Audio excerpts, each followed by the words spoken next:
In the heart of Indonesia, Kamu tahu apa yang terjadi? unraveling the truth behind the most chilling crimes, this is where the verdict is delivered.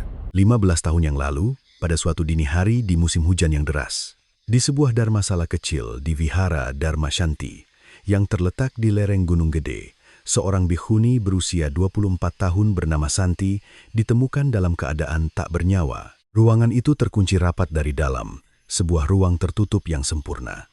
Anehnya, di lokasi kejadian tidak ada setetes darah pun, tidak ada satu sidik jari pun yang ditemukan. Seseorang telah menyiramkan cairan kimia industri yang kuat, melenyapkan semua jejak dengan sempurna.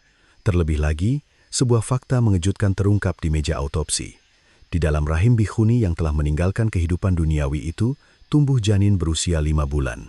Media massa, alih-alih mengungkap kebenaran, justru membanjiri publik dengan artikel-artikel sensasional tentang kehidupan pribadi seorang biarawati yang dianggap bejat. Dunia pun mencemooh mendiang bhikkhuni Santi sebagai biarawati amoral. Di hadapan kasus pembunuhan di ruang tertutup yang sempurna tanpa satupun bukti krusial, investigasi polisi akhirnya ditutup sebagai kasus yang tidak terpecahkan. Hanya jeritan pilu para bhikkhuni senior yang telah merawatnya sejak bayi yang menggema di vihara terpencil itu. 15 tahun kemudian, ketika kebenaran seolah terkubur selamanya, di sebuah lokasi pembongkaran di mana ekskavator menghancurkan vihara untuk pembangunan sebuah resort, sebuah naskah salinan sutra hati yang disembunyikan oleh bhikkhuni Santi sesaat sebelum kematiannya jatuh dari bagian bawah patung Buddha tua yang terbelah dua. Dan di balik kertas itu, terukir buku harian rahasia yang ditulis dengan tekanan kuat menggunakan pena. Aku mengandung anaknya. Malam ini, dia bilang akan datang menemuiku. Apa yang sebenarnya terjadi di Dharmasala yang terkunci rapat pada malam badai 15 tahun yang lalu? Siapakah identitas dia yang datang menemui Santi yang menyembunyikan kehamilannya? Dan bagaimana mungkin seseorang bisa membunuh dengan begitu sempurna tanpa meninggalkan jejak sedikit pun dan keluar dari ruang tertutup itu? Dini hari di musim hujan, saat hujan deras mengguyur lereng Gunung Gede, di sebuah lembah gunung yang dalam, hanya 30 menit berkendara dari pusat kota Jakarta, seorang pengurus vihara tua di Vihara Dharma Shanti menarik gagang pintu Dharmasala untuk kebaktian pagi. Saat pintu kayu yang berat itu terbuka dengan derit, matanya menangkap tubuh seorang bhikkhuni muda yang tergeletak di depan patung Buddha dengan posisi yang aneh. Itu adalah bhikkhuni Santi. Pengurus itu menjatuhkan mangkuk persembahan yang dipegangnya dan terduduk lemas. Ia mencoba berteriak, tetapi yang keluar dari tenggorokannya hanyalah erangan lirih. Jarinya yang gemetar akhirnya berhasil menekan tombol telepon dan suara sirene memecah kesunyian fajar di jalanan pegunungan. Inspektur Budi Santoso, detektif termuda dari tim kasus lama, berlari menaiki tangga basah dan melangkah masuk ke Dharmasala. Kening Budi berkerut dalam. Bau menyengat dari bahan kimia yang kuat memenuhi ruangan. Bau tajam yang bercampur dengan kelembapan musim hujan itu adalah sesuatu yang seharusnya tidak pernah tercium di sebuah vihara. Lokasi kejadian bersih secara mengerikan. Seolah-olah seseorang telah menyemprotkan larutan khusus untuk melarutkan darah dan sidik jari tanpa sisa, tidak ada setetes pun noda darah di lantai.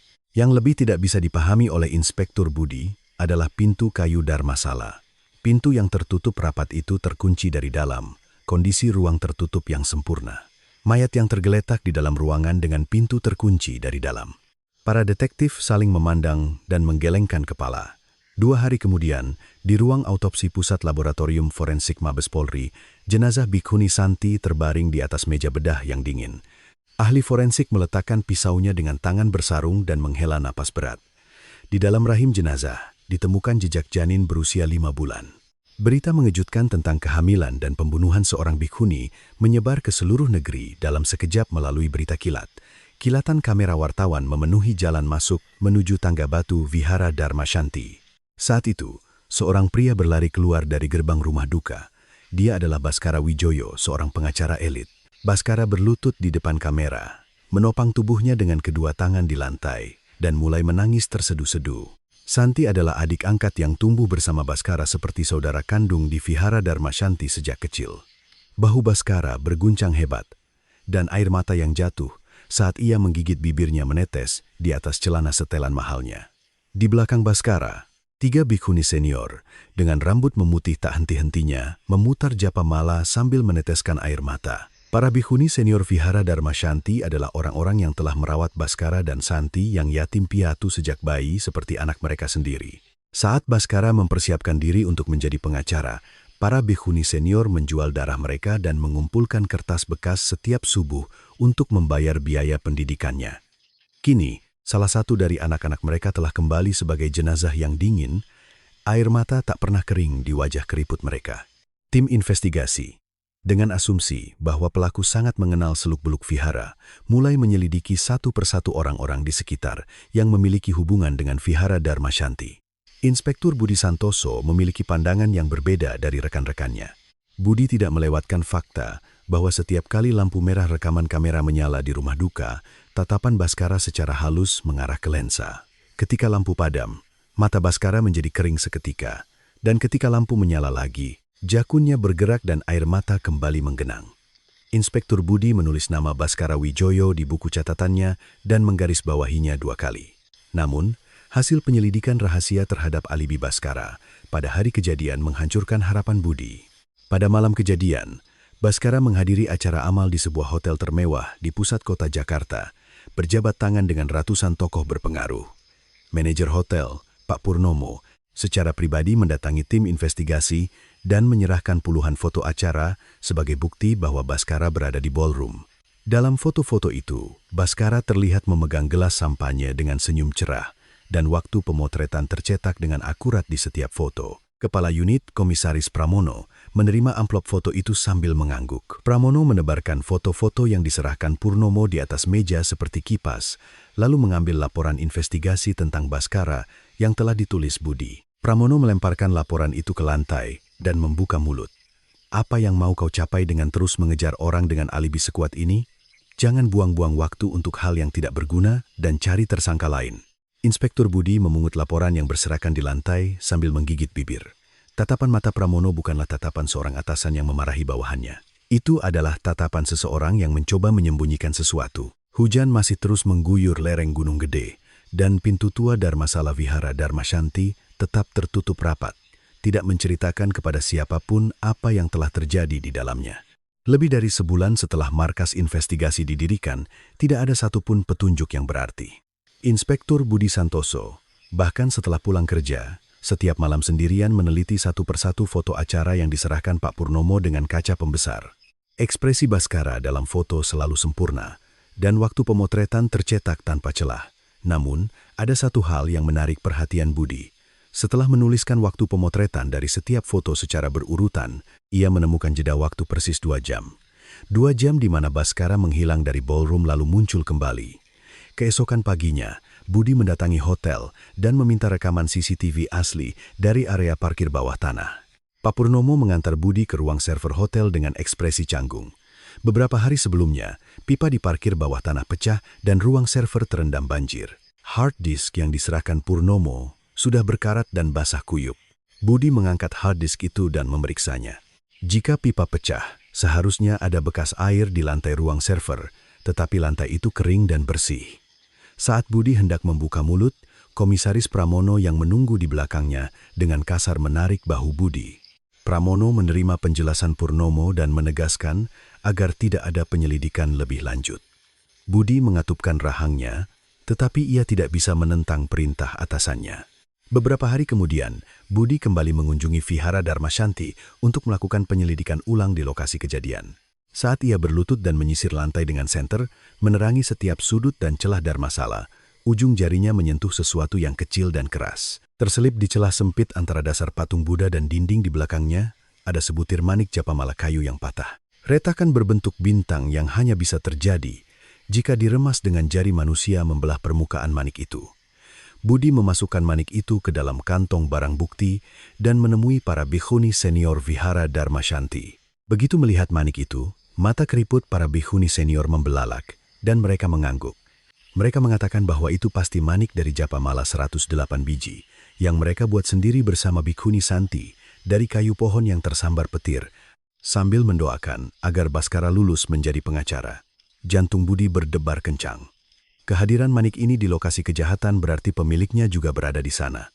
Budi berlari ke kantor polisi untuk mendaftarkan manik itu sebagai barang bukti resmi. ketika ia menyerahkan kantong barang bukti di depan Komisaris Pramono, ekspresi Pramono seketika mengeras. Namun, Pramono segera menyeringai dan mencibir. "Apa ini? Kau mau bergantung pada sepotong kayu yang dibuang peziarah? Kita tidak punya waktu untuk sampah seperti ini." Pramono merebut kantong barang bukti dari tangan Budi dan melemparkannya ke dalam kotak tua di belakang lemari arsip. Saat Budi mencoba membuka kotak itu, Pramono berdiri di depannya dengan tangan bersilang, menghalangi jalan. "Sekali lagi kau melakukan hal tidak berguna, kemasi barang-barangmu, mengerti?" Tangan Budi gemetar, tetapi tidak ada yang bisa ia lakukan di hadapan tembok hierarki. Beberapa hari kemudian, saat menyalakan televisi, judul-judul provokatif muncul di atas foto Bhikkhuni Santi. Artikel-artikel berjudul "Kehidupan Rahasia Biarawati Bejat" mulai bermunculan. Ketika sebuah stasiun TV memulai laporannya dengan judul "Kehidupan Amoral Biarawati Hamil", media lain pun berlomba-lomba menggali masa lalu mendiang. Tidak ada satu baris pun artikel yang menanyakan mengapa Bhikkhuni Santi meninggal. Tidak ada pula artikel yang melacak siapa yang membunuhnya. Para bhikkhuni senior mengurung diri di dalam Dharmasala Vihara Dharma Shanti dan memutuskan hubungan dengan dunia luar. Sementara itu, Baskara diam-diam mendekati para petinggi di tim investigasi. Tunangan Baskara adalah putri tunggal seorang politisi berpengaruh, dan satu kata dari calon mertuanya sudah cukup untuk mengguncang jajaran kepolisian. Suatu pagi, sepucuk surat resmi dari petinggi turun ke markas investigasi. Perintah untuk mengurangi dan membubarkan tim investigasi. Para detektif satu persatu mengemasi barang-barang mereka dan kembali ke unit masing-masing. Budi, yang bertahan sampai akhir, juga menerima surat mutasi ke sebuah polsek di pinggiran kota, jauh dari Jakarta. Budi membuka laci mejanya dan mengeluarkan foto lokasi kejadian Bhikkhuni Santi. Dalam foto itu, Santi terbaring di depan patung Buddha dengan mata terpejam. Ekspresinya anehnya terlihat tenang. Budi memasukkan foto itu ke dalam saku dadanya dan melangkah keluar dari gerbang kantor polisi. Sebulan setelah markas investigasi dibubarkan, lagu pernikahan yang megah bergema di ballroom hotel termewah di Jakarta. Baskara Wijoyo menikahi putri tunggal pemilik grup konstruksi raksasa. Daftar tamu dipenuhi dengan nama-nama anggota parlemen, pimpinan perusahaan besar, dan pejabat tinggi. Baskara, dengan setelan tuksedo yang rapi, tersenyum cerah saat menerima ucapan selamat dari para tamu. Kurang dari setahun kemudian, Baskara menduduki posisi pimpinan di sebuah firma hukum besar. Setiap kali ada wawancara, Baskara selalu menyebut nama Bhikkhuni Santi. "Demi adik angkat saya yang meninggal secara tidak adil, saya akan menjadi penegak hukum yang berpihak pada yang lemah dan menyuarakan keadilan." Penonton terharu melihat penampilan Baskara yang memerah matanya di depan kamera dan media memberinya julukan pengacara adil yang bangkit dari tragedi adik angkatnya. Tidak ada yang curiga, tidak ada yang ingat. Kematian Bhikkhuni Santi terkubur dalam arsip kasus yang belum terpecahkan, diturunkan ke gudang arsip bawah tanah, dan debu waktu menumpuk lapis demi lapis di atas catatan investigasi yang berlumuran darah. Sejak saat itu, 15 tahun yang panjang dan menyedihkan telah berlalu. Suatu hari, sebuah spanduk besar terpasang di lereng gunung di area Vihara Dharma Shanti. Tulisan lokasi pembangunan resor mewah terpadu berkibar di tiup angin. Pelaksana resor itu tak lain adalah grup konstruksi milik mertua Baskara. Para bhikkhuni senior Vihara Dharma Shanti yang menerima pemberitahuan penggusuran paksa memohon ke pemerintah kota dan pengadilan, tetapi yang mereka dapatkan hanyalah surat-surat dingin. Setelah tenggat waktu berlalu, truk-truk pembongkaran berbaris naik ke halaman Vihara Dharma Shanti. Para bhikkhuni yang tua dan sakit berdiri berjajar di halaman vihara yang telah mereka rawat seumur hidup dan melakukan sembah terakhir. Para pekerja pembongkaran hanya menatap kosong punggung para bhikkhuni yang membungkuk saat mereka menuruni jalan setapak gunung. Keesokan paginya, bilah raksasa ekskavator menghantam atap genteng Dharmasala. Rangka atap berusia ratusan tahun patah, menimbulkan awan debu. Dan saat dinding runtuh, patung Buddha tua di dalam Dharmasala terlihat. Ketika seorang pekerja bernama Pak Kim mendorong patung kayu itu untuk membersihkan puing-puing, patung itu jatuh ke depan dan bagian bawahnya retak. Dari ruang kosong di bagian bawah yang retak itu, segumpal kertas tebal yang terbungkus sarang laba-laba menggelinding ke tanah berlumpur. Pak Kim mengambil gumpalan kertas itu dengan tangan bersarung dan membersihkan debunya. Itu adalah sebuah naskah salinan. Di atas kertas tua yang menguning, aksara yang ditulis dengan kuas dan tekanan kuat memenuhi halaman. Ketika Pak Kim tanpa sengaja membalik kertas itu, ia merasakan jejak lekukan di punggungnya, seolah-olah ditulis dengan tekanan kuat menggunakan ujung pena yang tajam. Itu lebih mirip goresan yang tidak rata daripada tulisan, tetapi jika diraba dengan jari, jelas berbentuk huruf. Pak Kim mengerutkan kening. Tampaknya seseorang telah diam-diam meninggalkan tulisan di balik naskah, menghindari mata orang lain. Di benak Pak Kim, samar-samar terlintas adegan yang pernah ia lihat di berita 15 tahun lalu, berita tentang seorang bikkhuni muda yang ditemukan tewas di vihara ini. Sepulang kerja, Pak Kim mengetuk pintu kantor tim khusus kasus lama. Orang yang menerima amplop berisi naskah salinan itu di meja resepsionis adalah seorang kepala tim paruh-baya dengan rambut beruban. Dia adalah Budi Santoso. Detektif muda yang 15 tahun lalu diusir ke Polsek pinggiran kota telah kembali sebagai kepala tim khusus kasus lama. Kompol Budi mengeluarkan naskah itu dari amplop, sebuah nama yang tertulis dengan tulisan halus di sudut kertas yang pudar menarik perhatian Budi. Nama itu adalah Santi. Rahang Budi mengeras. Wajah bikkhuni Santi dari foto lokasi kejadian yang telah ia simpan di saku dadanya selama 15 tahun melintas di benaknya. Budi membawa naskah itu dan langsung menuju Puslap 4 Mabes Polri. Di ruang analisis yang gelap, peralatan proyeksi optik 3D canggih diaktifkan. Saat cahaya biru menerangi bagian belakang naskah, lekukan yang tidak terlihat dengan mata telanjang muncul dengan jelas di monitor. 1 huruf, 2 huruf. Kalimat-kalimat mulai terbentuk. Mata Budi dan para peneliti terpaku pada monitor. Yang muncul di layar adalah buku harian yang ditinggalkan oleh bikkhuni Santi. Kalimat "aku mengandung anak Kak Baskara" muncul pertama kali. Kemudian, baris demi baris, terungkap bahwa malam itu Kak Baskara berjanji akan datang ke vihara untuk menyelesaikan semuanya secara diam-diam. Janji bikkhuni Santi untuk tidak memberitahu siapapun, tidak akan menghalangi masa depan Baskara, dan akan pergi diam-diam tertulis dengan rapat. Buku harian yang ditulis dengan tekanan kuat menggunakan pena di balik naskah ini adalah catatan terakhir yang ditinggalkan Santi sebelum kematiannya. Karena takut ketahuan, ia menulis sutra hati di bagian depan dan menuangkan isi hatinya di bagian belakang dengan lekukan yang tak kasat mata. Dan ia menyembunyikan naskah itu di ruang kosong di bawah patung Buddha. Kedua tangan Budi gemetar. Wajah iblis yang telah berakting sebagai orang suci selama 15 tahun terpampang jelas di layar monitor. Budi bersandar di kursi ruang analisis, mencengkeram laporan hasil dekripsi yang dicetak dan terengah-engah. Sesaat kemudian, Budi bangkit dan kembali ke kantor tim. Hanya satu pikiran yang berputar di kepalanya. Kemungkinan masih ada kaki tangan Baskara di dalam kepolisian, seperti Komisaris Pramono yang korup 15 tahun lalu. Kompol Budi secara pribadi memeriksa catatan personalia anggota timnya satu persatu. Siapapun yang memiliki sedikit saja hubungan dengan firma hukum Baskara atau keluarga konglomeratnya disingkirkan. Selama sebulan, Budi membentuk tim investigasi rahasia dengan hanya 4 detektif yang benar-benar bisa ia percayai. Di salah satu dinding kantor tim, kotak-kotak berisi catatan investigasi berdebu dari 15 tahun yang lalu diletakkan kembali. Budi membuka tutup kotak satu persatu dan menebarkan isinya di atas meja. Foto-foto lokasi kejadian yang menguning, berita acara pemeriksaan yang pudar, dan surat pernyataan saksi yang buram terungkap di bawah lampu neon. Budi menempelkan foto Baskara di tengah papan tulis dengan magnet dan menulis dengan pena merah tebal di bawahnya. Baskara Wijoyo harus tertangkap. Sejak malam buku harian itu memuntahkan kebenaran yang menyakitkan. Tim rahasia Budi melupakan tidur. Untuk menangkap Baskara, mereka harus mematahkan alibi sempurnanya 15 tahun yang lalu. Jeda 2 jam di antara foto-foto acara hotel. Mereka harus menemukan seseorang yang bisa membuktikan di mana Baskara berada selama 2 jam itu. Budi memerintahkan timnya untuk mengobrak-abrik catatan personalia dan daftar gaji hotel 15 tahun yang lalu. Para detektif mendatangi departemen personalia kantor pusat hotel dan meminta daftar pensiunan, tetapi pihak hotel menolak bekerja sama dengan alasan perlindungan data pribadi. Budi secara pribadi mengajukan surat perintah ke pengadilan, dan 4 hari kemudian, surat perintah untuk memeriksa catatan personalia dikeluarkan.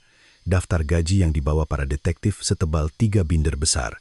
Budi dan timnya membandingkannya baris demi baris sepanjang malam. Dari daftar pensiunan pada bulan kejadian, sebuah nama yang menonjol menarik perhatian Budi, seorang petugas valet bernama Agus. Agus tiba-tiba diproses pensiun setelah kejadian, dan pada kolom pesangon tercetak jumlah 10 kali lipat dari jumlah normal. Tidak mungkin seorang karyawan rendahan yang baru bekerja kurang dari 2 tahun menerima pesangon sebesar itu. Budi memeriksa nomor KTP Agus, tetapi alamatnya sudah lama dihapus. Agus menghilang tanpa jejak setelah meninggalkan pekerjaannya 15 tahun yang lalu. Budi mengirim timnya ke berbagai penjuru negeri untuk melacak keberadaan Agus. Butuh waktu 2 bulan. Nama Agus tidak muncul dimanapun di seluruh negeri. Catatan BPJS Kesehatan, catatan pendaftaran provider telekomunikasi, dan catatan Agus memiliki riwayat beberapa kali ditangkap karena perjudian sebelum pensiun dari hotel.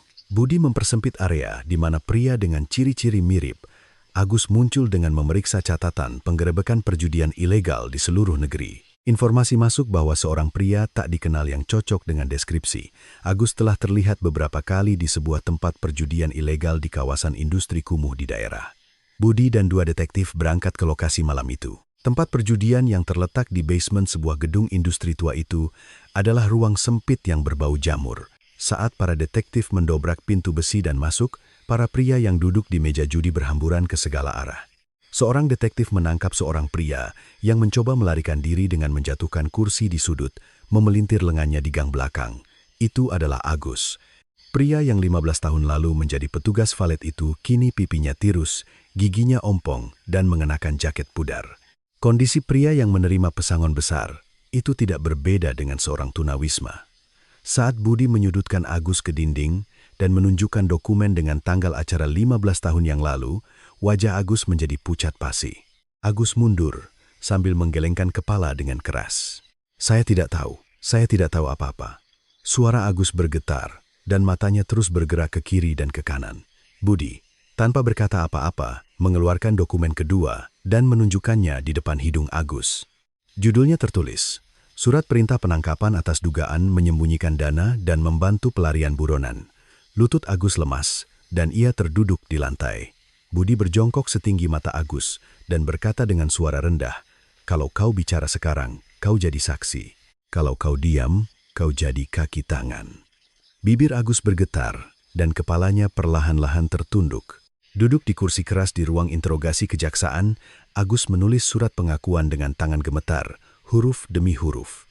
Pertama, ia menulis bahwa malam itu Pak Purnomo menghubunginya melalui radio. Purnomo memerintahkan untuk mengeluarkan sedan hitam milik Baskara dari parkir bawah tanah, bukan melalui pintu keluar umum, tetapi melalui lift barang darurat ke area bongkar muat. Agus melakukan seperti yang diperintahkan, memindahkan mobil Baskara ke area bongkar muat, dan Baskara meninggalkan hotel tanpa diketahui siapapun. Pena Agus berhenti sejenak, lalu bergerak lagi. 2 jam kemudian, saat sedan Baskara kembali ke area bongkar muat, ban mobilnya penuh dengan tanah merah. Saat Agus mendekat untuk membukakan pintu mobil, bau kimia yang menyengat tercium dari arah bagasi, dan di antara bau itu tercium bau amis darah. Saat mencium bau itu, kaki Agus lemas dan ia harus bersandar pada pilar parkir. Baskara turun dari mobil, menatap Agus sekali, dan tatapan matanya mengandung peringatan yang lebih menakutkan dari kata-kata. Keesokan harinya, Purnomo memanggil Agus, memberinya sebuah amplop tebal dan menyuruhnya meninggalkan hotel dalam seminggu, disertai ancaman. Kau tahu apa yang akan terjadi jika kau buka mulut, kan?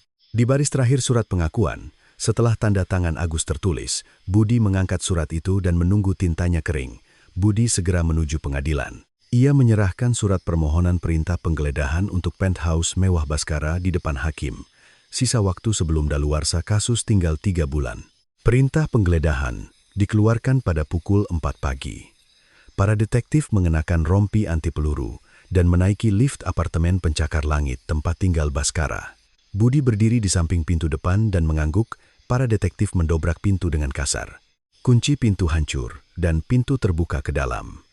Di depan jendela besar ruang tamu yang luas, Baskara berdiri, mengenakan jubah sutra dan memegang segelas anggur di satu tangan.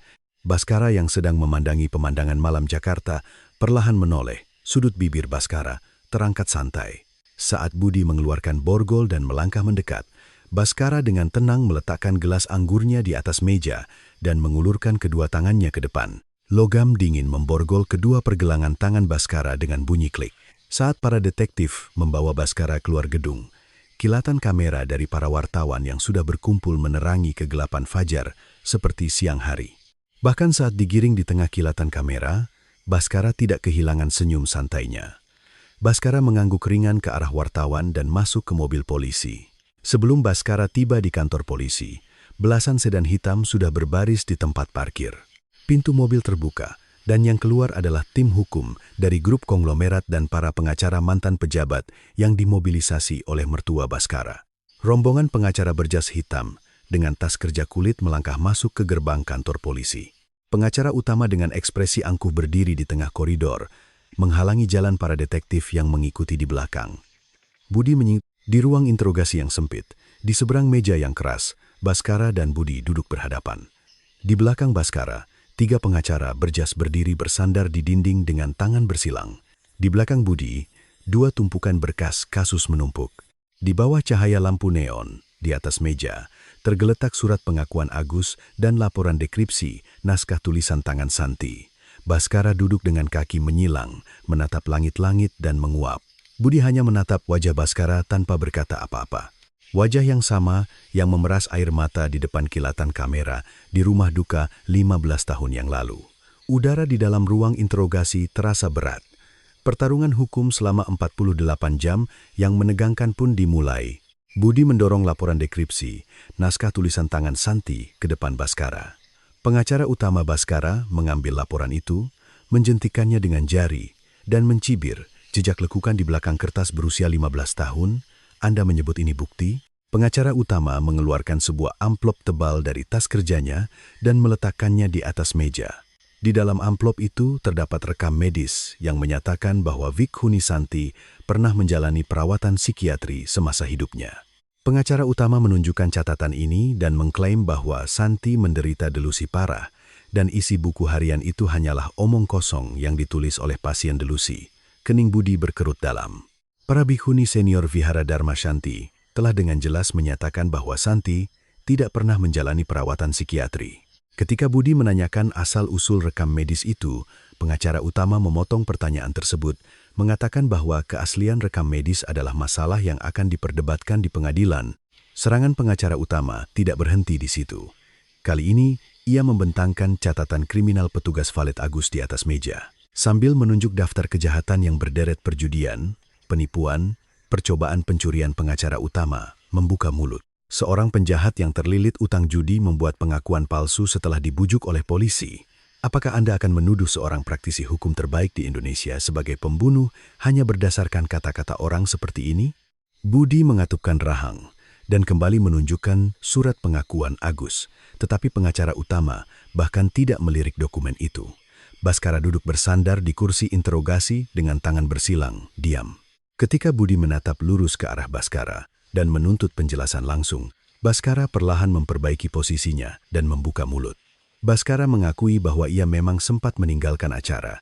Namun, selama 2 jam itu, ia pergi menemui rentenir untuk melunasi tunggakan dan utang-utang Vihara Dharma Shanti. Baskara meletakkan surat pernyataan yang telah disiapkannya di atas meja.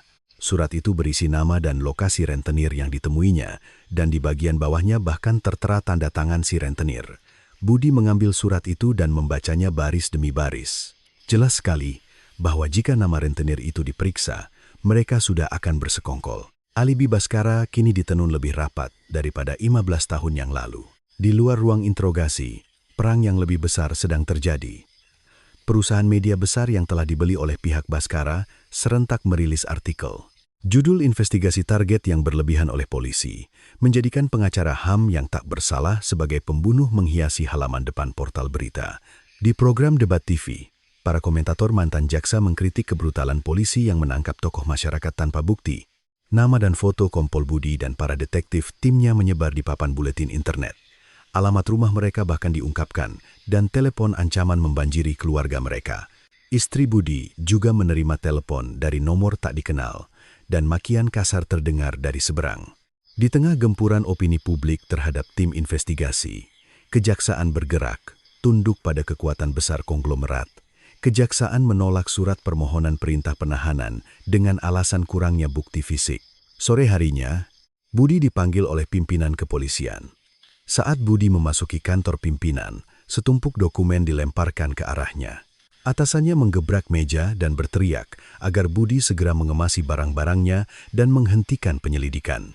Budi tidak memungut dokumen yang berserakan di lantai. Ia hanya menundukkan kepala sekali dan keluar dari kantor. Sebelum batas waktu penahanan 48 jam berakhir, Baskara dibebaskan. Baskara berjalan keluar menyusuri koridor kantor polisi, mengangkat dagunya ke arah para detektif yang berbaris di kedua sisi. Saat keluar dari gerbang utama, sudut bibir Baskara terangkat santai. Segera setelah itu, Baskara langsung menuju ruang konferensi pers di gedung DPR. Di depan kamera, Baskara mengeluarkan sapu tangan putih dari sakunya dan perlahan menyeka sudut matanya. Suara Baskara pecah dan bergetar. Saya telah mendedikasikan hidup saya untuk kehormatan mendiang adik saya. Saya menyatakan penyesalan yang mendalam atas tindakan beberapa penyelidik yang menuduh saya sebagai pembunuh. Kilatan kamera meledak tanpa henti, dan air mata yang menggenang di mata Baskara berkilauan di bawah sorotan lampu. Itu adalah air mata buaya yang diperhitungkan dengan sempurna. Sisa waktu sebelum daluarsa kasus tinggal 1 bulan, Budi kembali ke kantor tim yang kosong. Para detektif telah diperintahkan pulang dan meninggalkan tempat. Budi masuk ke ruang interogasi dan menutup pintu. Ia memukul dinding semen dengan tinjunya. Sekali, 2 kali, 3 kali. Kulit punggung tangannya terkelupas dan darah merembes keluar. Tetapi Budi tidak berhenti. Dengan tinju terkepal, ia menyandarkan keningnya ke dinding dan terengah-engah. Pada saat yang sama, di sebuah balai desa tempat para bhikkhuni senior yang terusir dari Vihara Dharma Shanti mengungsi, sebuah televisi tua menyala di sebuah ruangan sempit. Di layar, Baskara sedang mengadakan konferensi pers di gedung DPR, menyeka sudut matanya dengan sapu tangan. Seorang bhikkhuni senior menatap layar televisi dan mencengkeram japamala di tangannya yang keriput. Suara gemeretak manik-manik japamala bergema di ruangan sempit itu. Bhikkhuni lain di sebelahnya memukul dadanya dengan kedua tangan dan membuka mulut tanpa suara. Tidak ada tangisan yang keluar, hanya desah napas yang serak yang terdengar dari tenggorokannya. Malam itu, di tengah ancaman skorsing, Kompol Budi turun ke ruang penyimpanan barang bukti di basement kantor polisi. Saat ia membuka gembok pintu besi yang berat dan masuk, bau apek menusuk hidungnya. Lampu neon berkedip-kedip, dan di atas rak besi tua, kotak-kotak berdebu menumpuk berjejer. Budi menemukan kotak catatan investigasi 15 tahun yang lalu yang teronggok di sudut paling belakang rak. Ia membuka tutupnya dan menumpahkan isinya ke lantai. Berita acara pemeriksaan yang menguning, foto-foto pudar, dan kantong plastik tua berserakan di lantai, menebarkan debu. Budi berlutut dan mulai mencari dengan mata merah. Sesuatu yang dianggap sampah oleh Komisaris Pramono dan dikeluarkan dari daftar barang bukti pasti masih ada di suatu tempat. Tangan Budi meraba-raba dasar kotak. Dari dasar kotak barang bukti yang penuh debu, tangan kasar Budi mengangkat sebuah kantong plastik kecil. Di dalamnya ada sebutir manik japamala kayu yang tua dan patah. Manik japamala yang sama yang 15 tahun lalu ditemukan Budi di sudut Dharmasala, kemudian dirampas oleh Pramono dan dilemparkan ke dalam kotak. Budi mengangkat kantong plastik itu ke bawah cahaya lampu neon. Retakan berbentuk bintang di permukaan manik itu masih ada, sama seperti 15 tahun yang lalu. Bibir Budi bergetar. Ini adalah kesempatan terakhirnya. Budi mulai membolak-balik lembar demi lembar berkas pemeriksaan 15 tahun yang lalu yang berserakan di lantai ruang barang bukti. Tangannya berhenti di antara surat pernyataan saksi dari para bhikkhuni senior Vihara Dharma Shanti. Dalam pernyataan itu, tertulis bahwa untuk mendoakan kelulusan Baskara, para bhikkhuni senior dan bhikkhuni Santi telah mengukir sendiri japamala 108 biji dari kayu pohon yang tersambar petir. Japamala satu-satunya di dunia. Tekstur kayu dari pohon yang tersambar petir berbeda dari kayu biasa. Jika dibandingkan melalui analisis forensik, dapat dipastikan apakah berasal dari pohon yang sama. Begitu fajar menyingsing, Budi keluar dari kantor polisi dengan kantong berisi manik japamala di sakunya. Ia tiba di gerbang Puslap For Mabes Polri pada pukul 8 pagi. Budi mengetuk pintu laboratorium analisis DNA. Yang keluar dari dalam adalah seorang ahli forensik muda yang baru bertugas. Budi berlutut di depan ahli forensik itu. Ia menundukkan kepala hingga keningnya nyaris menyentuh lantai, memohon analisis yang mendetail. Ahli forensik itu membantu Budi berdiri dan menerima kantong itu. Manik japamala diletakkan di atas meja pemeriksaan. Peralatan analisis permukaan 3D mikro diaktifkan, dan lampu peralatan ekstraksi DNA menyala. Tim peneliti mulai menganalisis dengan memotong celah-celah halus kayu manik itu dengan presisi 1/100 ketebalan rambut. Malam pertama berlalu, malam kedua berlalu, dan tibalah malam ketiga. Lampu ruang analisis tidak pernah padam selama 3 hari 3 malam. Budi duduk di bangku koridor di luar ruang analisis, menunggu hasil tanpa tidur sekejap pun.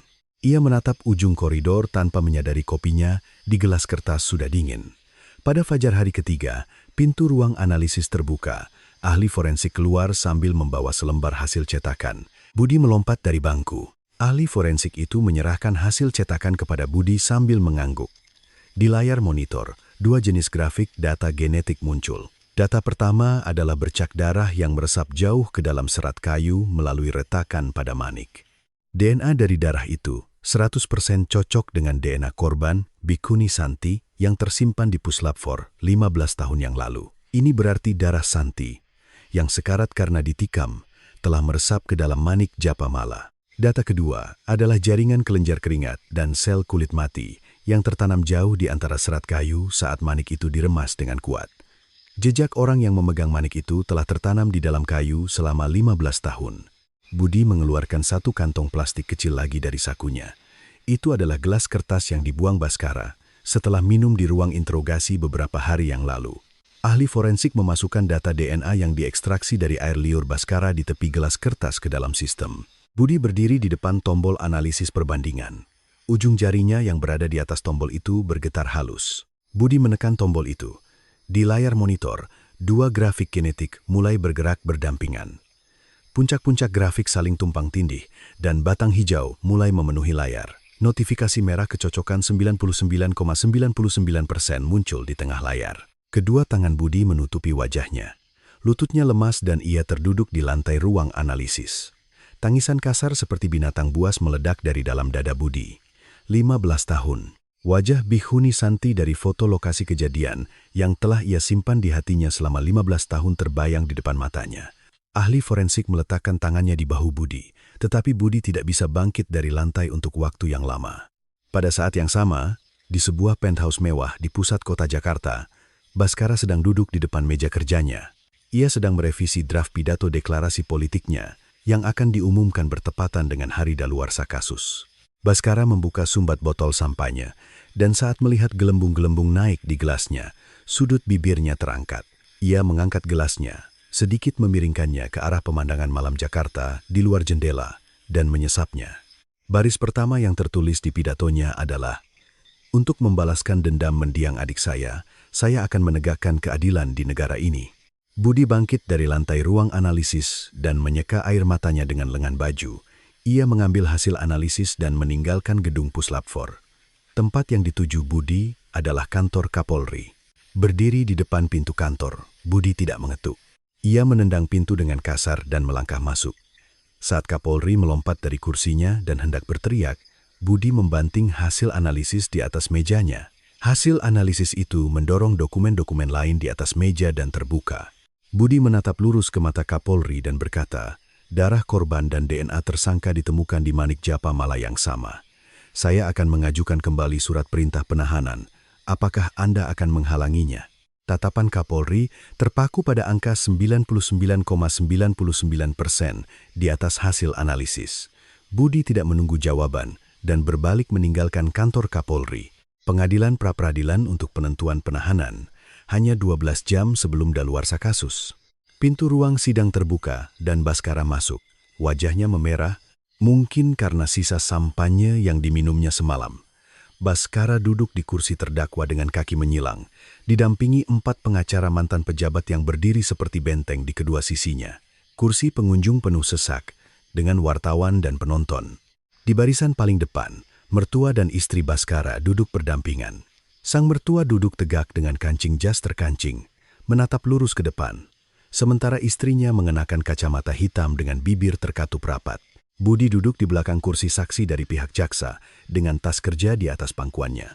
Saat sidang dimulai, jaksa dari pihak Budi menyerahkan hasil analisis Puslapfor kepada hakim ketua. Pengacara utama Baskara mengambil hasil itu, menjentikannya dengan jari sambil tertawa sinis. Pengacara utama bangkit dan menyerahkan pendapat hukumnya kepada hakim. Di dalamnya tertulis bahwa Manik Japamala tersebut disentuh oleh terdakwa saat mengunjungi vihara 15 tahun yang lalu, dan bercak darah itu berasal dari Bhikkhuni Santi yang terluka saat bersih-bersih. Pengacara utama berkata dengan nada penuh percaya diri, "Wajar jika ada jejak klien saya di Japamala itu. Itu adalah benda yang ia sentuh di vihara tempat ia tumbuh besar." Mengklaim ini sebagai bukti pembunuhan adalah pemaksaan. Saat hakim mengangguk setuju dengan argumen pengacara dan hendak membalik halaman, pintu belakang ruang sidang didobrak terbuka. Budi melompat dari tempat duduknya dan masuk ke ruang sidang sambil menyeret peralatan layar besar. Hakim mengerutkan kening dan bertanya ada apa. Budi meminta izin untuk menyerahkan bukti tambahan, dan setelah ragu sejenak, hakim mengangguk. Budi menyalakan layar. Sebuah foto muncul. Itu adalah film dari kamera pengawas kecepatan tua yang dipasang di pinggir jalan raya menuju Vihara Dharma Shanti pada dini hari 15 tahun yang lalu. Film aslinya tidak dapat diidentifikasi karena hujan deras dan kegelapan, tetapi Budi telah menggunakan teknologi restorasi gambar berbasis kecerdasan buatan terbaru untuk menghidupkannya kembali menjadi satu foto yang jernih. Ruang sidang menjadi sunyi senyap. Dalam foto itu, sebuah sedan hitam melaju kencang menembus badai. Jendela kursi penumpang terbuka, dan di luar jendela, wajah seorang pria yang sedang merokok sambil menatap tajam ke depan, terekam dengan jelas. Itu adalah Bhaskara. Hujan mengguyur wajah Bhaskara yang tegang, dan di pergelangan tangan kanannya yang memegang kemudi, sebuah japa mala kayu terlingkar dengan jelas. Japa mala 108 biji yang utuh, sebelum patah. Kursi pengunjung mulai bergemuruh. Budi menekan tombol remote untuk memutar video berikutnya. Di layar, video simulasi kejahatan yang dibuat oleh tim investigasi diputar. Rute Bhaskara meninggalkan hotel dan tiba di Vihara Dharma Shanti ditandai di peta. Jarak dari hotel ke vihara adalah 30 menit berkendara, dan setelah dikurangi 1 jam perjalanan pulang pergi, waktu yang dihabiskan di lokasi adalah 1 jam. Video tersebut merekonstruksi proses bagaimana Bhaskara melarutkan jejak darah dan sidik jari di lokasi hanya dalam 5 menit, dengan menyiramkan larutan kimia industri. Selanjutnya, adegan di mana ia mengaitkan benang sutra tipis melalui celah pintu kayu tua Dharmasala untuk mengunci grendel dari luar muncul di layar. Itu adalah trik lama yang hanya diketahui oleh Bhaskara, yang tumbuh di Vihara Dharma Shanti sejak kecil, memanfaatkan celah di pintu kayu tua itu. Benang sutra itu, setelah grendel terkunci, bisa ditarik keluar tanpa meninggalkan jejak.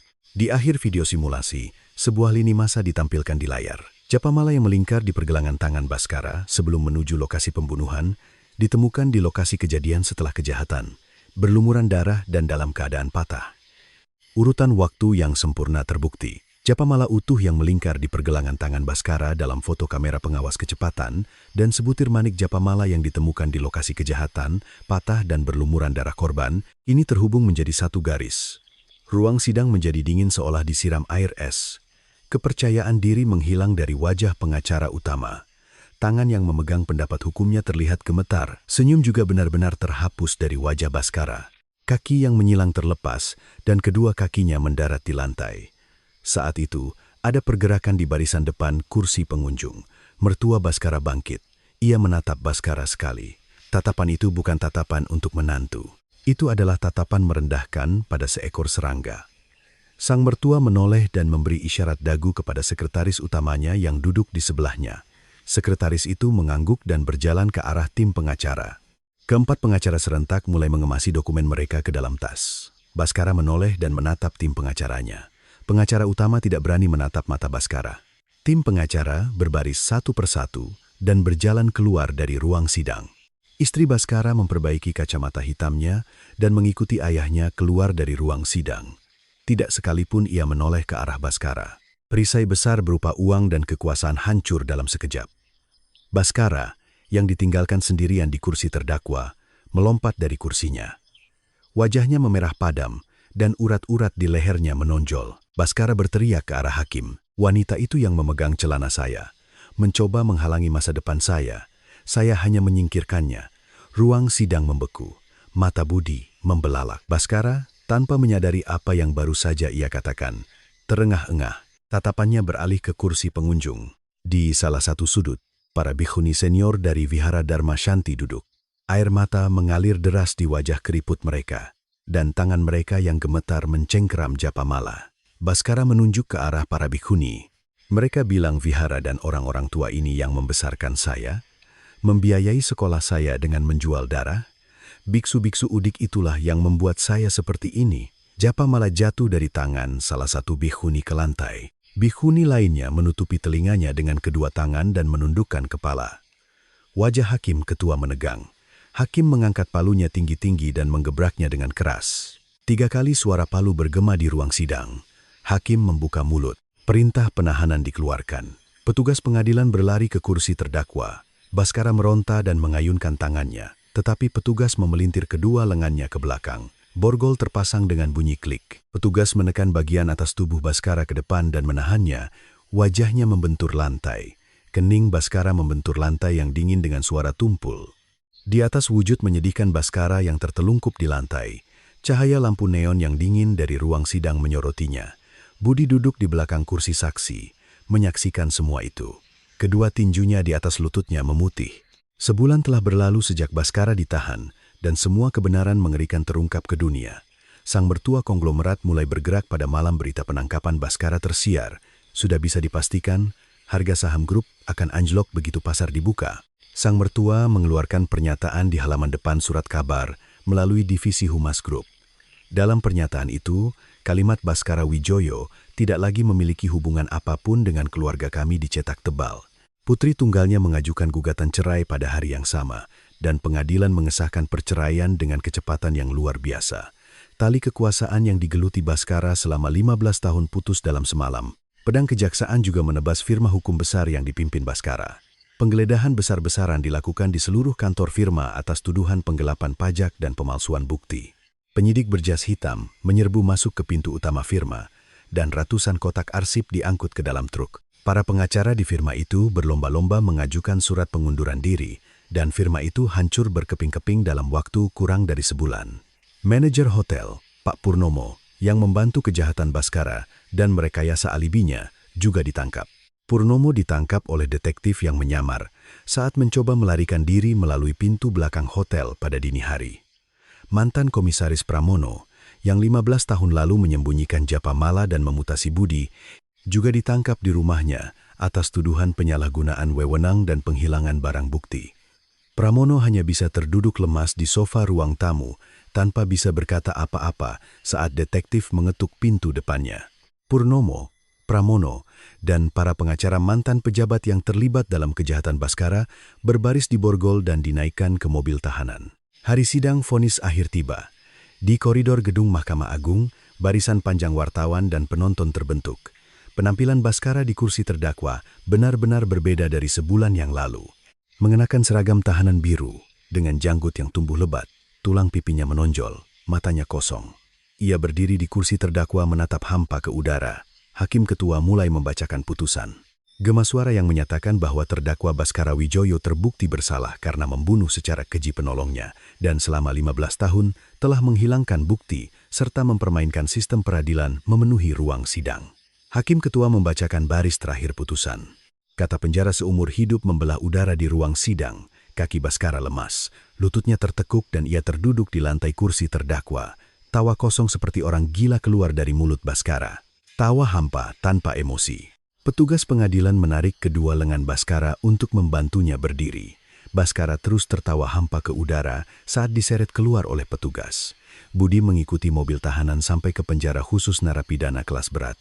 Pintu besi tebal penjara terbuka, dan Baskara diseret masuk ke dalam dengan tangan terborgol. Pintu besi tertutup dengan suara dentuman logam yang berat. Budi berdiri di depan pintu besi yang tertutup, tidak beranjak sampai gema suara logam itu menghilang. Beberapa hari kemudian, pada suatu sore musim semi yang hangat, berita bahwa proyek pembangunan resor skala besar di area Vihara Dharma Shanti dibatalkan sepenuhnya tersiar. Di halaman Vihara Dharma Shanti yang telah kembali damai, Budi dan para detektif timnya masuk dengan mengenakan setelan hitam yang rapi. Dharmasala setengah runtuh akibat proses pembongkaran, tetapi para bhikkhuni senior telah kembali, memasang kembali rangka atap yang patah dan meletakkan genteng untuk mengembalikan bentuk bangunan suci itu. Di salah satu sudut Dharmasala, sebuah foto mendiang Bhikkhuni Santi yang baru diletakkan. Dalam foto itu, Santi tersenyum cerah. Budi dan para detektif berdiri berjajar di depan foto itu dan menundukkan kepala. Selama mengheningkan cipta, hanya suara angin yang terdengar di dalam Dharmasala. Budi mengeluarkan dua benda dari sakunya. Satu adalah naskah salinan sutra hati yang disembunyikan Santi di bawah patung Buddha. Dan yang lainnya adalah kantong vakum berisi sebutir manik japa mala kayu yang tua. Budi dengan hati-hati meletakkan naskah dan manik japa mala itu di atas altar. Sebutir manik japa mala tergeletak sendirian di atas altar. Itu hanya satu dari 108 biji. Saat itu, terdengar suara langkah kaki perlahan dari belakang Dharmasala. 3 bhikkhuni senior saling berpegangan lengan, perlahan mendekat. Punggung mereka bungkuk dan setiap langkah terasa lambat. Tetapi langkah mereka tidak berhenti. Para bhikkhuni senior berhenti di depan Budi. Bhikkhuni yang paling tua mengulurkan kedua tangannya dan menggenggam erat tangan Budi. Kehangatan terasa dari tangan keriputnya dan bibirnya bergetar saat ia mengangguk tanpa kata. Budi membalas genggaman tangan itu dengan kedua tangannya dan menundukkan kepala. Salah satu bhikkhuni senior dengan hati-hati mengeluarkan sebuah kantong kain tua dari dalam jubahnya. Saat ikatan kantong itu dilepaskan, manik-manik japa mala kayu tumpah keluar. Itu adalah 107 manik japa mala sisanya.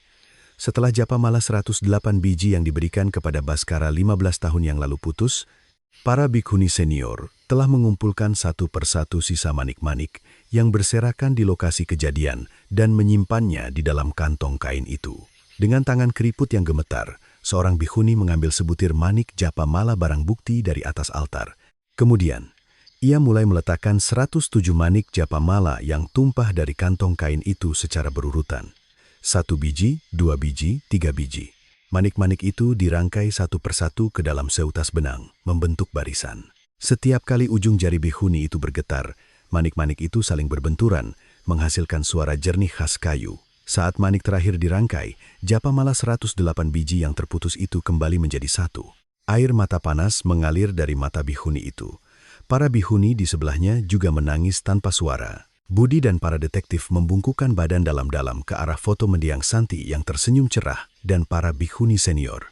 Kening para detektif menyentuh lantai kayu Dharmasala, dan untuk waktu yang lama, tidak ada yang mengangkat kepala. Angin musim semi yang jernih dan sejuk berhembus di atas vihara yang terpencil di pegunungan. Angin itu menggoyangkan lonceng tua yang tergantung di ujung atap Dharmasala. Suara lonceng yang jernih bergema. Suara itu menyebar jauh ke lembah-lembah. Cahaya matahari yang menyilaukan turun dengan gemilang di atas atap jenteng tua Vihara Dharma Shanti.